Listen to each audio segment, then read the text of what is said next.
దేశవ్యాప్తంగా సమగ్ర కులగణన శాస్త్రీయంగా వెంటనే నిర్వహించి వెనుకబడిన తరగతుల వారికి చట్టసభలలో రిజర్వేషన్ కల్పించడంతో పాటు అన్ని స్థాయిలలో బీసీలకు రిజర్వేషన్లు కల్పించాలని జాతీయ వెనుకబడిన తరగతుల కమిషన్ పూర్వ chairman justice P Aishwarya demand చేశారు. జననాయక్ కర్పూరి ఠాకూర్ ఫౌండేషన్ ఆధ్వర్యంలో గుంటూరులోని బీవీఆర్ కన్వెన్షన్ హాల్లో భారతరత్న జననాయక్ బీహార్ మాజీ ముఖ్యమంత్రి కర్పూరి ఠాకూర్ 102వ జయంతి ఘనంగా జరిగింది.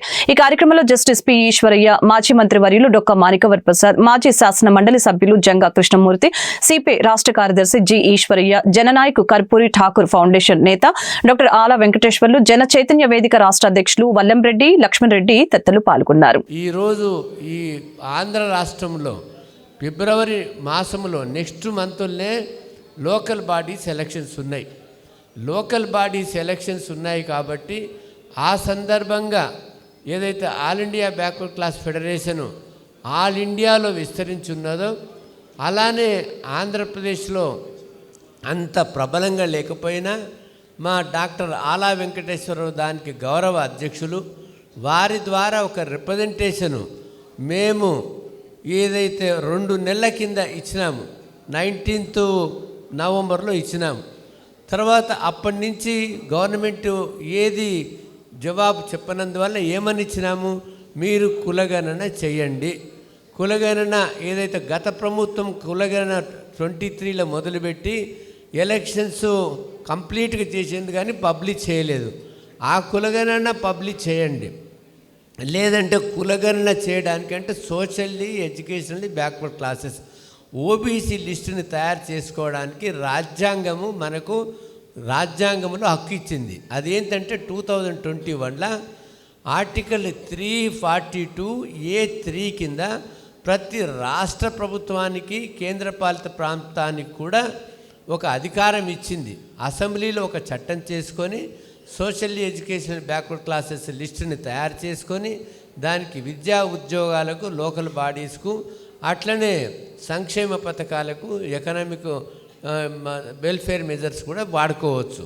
కానీ ఈ రకమైన ఒక తెలుసుకోలేనంత కాలం పదే మోసపోతూనే ఉంటామని చెప్పేసి, కాబట్టి మనతో కలిసి వచ్చేటువంటి శక్తులు నిజంగా ఈ నిమ్నజాతి వర్గాలు, ఎస్సీ, ఎస్టీ, బీసీ, మైనారిటీ వర్గాల హక్కుల రక్షణ కోసం మనతో ఉంటున్నారా, లేకపోతే బీసీలు అనేటువంటి కాన్సెప్ట్తో వారి అధికార పదవులు తీసుకోవడానికి ప్రయత్నం చేస్తున్నారనేటువంటిది మనం ఆలోచన చేయాలని చెప్పి ఈ సందర్భంగా మీకందరికీ విజ్ఞప్తి చేస్తూ ఈ సమావేశం ముందు ఒక చిన్న ప్రతిపాదన చేస్తూ ఉన్నాం. రేపు జరగబోయేటువంటి లోకల్ బాడీ ఎన్నికల్లో జనగణనలో కులగణన జరిగిన తర్వాతనే లోకల్ బాడీ ఎన్నికలకు పోవాలి. అది కూటమి ప్రభుత్వం అంగీకరించి తీరాలనేటువంటి అంశాన్ని ఈ సదస్సు నుంచి రాష్ట్ర ప్రభుత్వానికి విజ్ఞప్తి చేయాలి. ఈరోజు మనం బీసీలో ఏటి కోసం అయితే పోరాడుతున్నామో వాటిని అన్నిటినీ ఆనాడే అమలు చేసినటువంటి ఆదర్శమూర్తి కర్పూరి ఠాకూర్ గారు. ఇంకొకటి ఏంటంటే, మనం రాజకీయ నాయకుల్ని ప్రజాసేవకులు అంటాం. వాస్తవంగా నిజమైన ప్రజాసేవకులు ఎవరంటే, ఒక ఆదర్శమైనటువంటి ప్రజాసేవకులు ఈ దేశంలో ఎవరంటే కర్పూరి ఠాకూర్ గారు. ఎందుకంటే ఆయన ఒక పేద కుటుంబంలో పుట్టి 8 సార్లు ఎమ్మెల్యేగా అయ్యి 2 సార్లు ముఖ్యమంత్రి అయ్యి చివరికి మళ్ళీ పేదరికంలోనే ఉన్నారు. ₹1 కూడా ప్రజల కోసమే ఆయన పనిచేశారే తప్ప ఆయన కోసం ఏనాడు ₹1 సంపాదించుకున్నటువంటి వ్యక్తి కాదు. ఆయన నిజమైన ప్రజాసేవకుడికి నిజమైన నిర్వచనం కర్పూరి ఠాకూర్ గారు. మరి అటువంటి మహనీయుడిని విగ్రహాన్ని దక్షిణ భారతదేశంలో మొట్టమొదటిసారిగా గుంటూరులో స్థాపించుకున్నాము. ఆ విధంగానే ఇవాళ మొట్టమొదటిసారిగా ఆ యొక్క జయంత్యుత్సవాలను కూడా ఇవాళ గుంటూరులో జరుపుకొని దేశంలో ఉన్నటువంటి బీసీ ఉద్యమానికి గుంటూరు నాంది పలుకుతుందని చెప్పేసి ఈ సందర్భంగా మీ అందరికీ తెలియజేస్తున్నాను. ఈరోజు బీసీలకు కావాల్సినటువంటి ముఖ్యమైన అంశాలు మనందరికీ తెలుసు. క్యాస్ట్ సెన్సస్ కావాలని మనందరం కోరుకుంటున్నాం. అట్లానే 75 సంవత్సరాలుగా స్వాతంత్రం వచ్చినప్పటికి కూడా ఈ రోజుకి కూడా మనకు చట్టసభలో రిజర్వేషన్ లేని పరిస్థితి.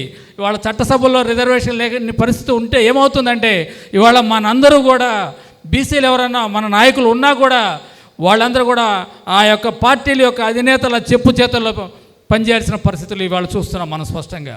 కాబట్టి అదే ఒక మనకు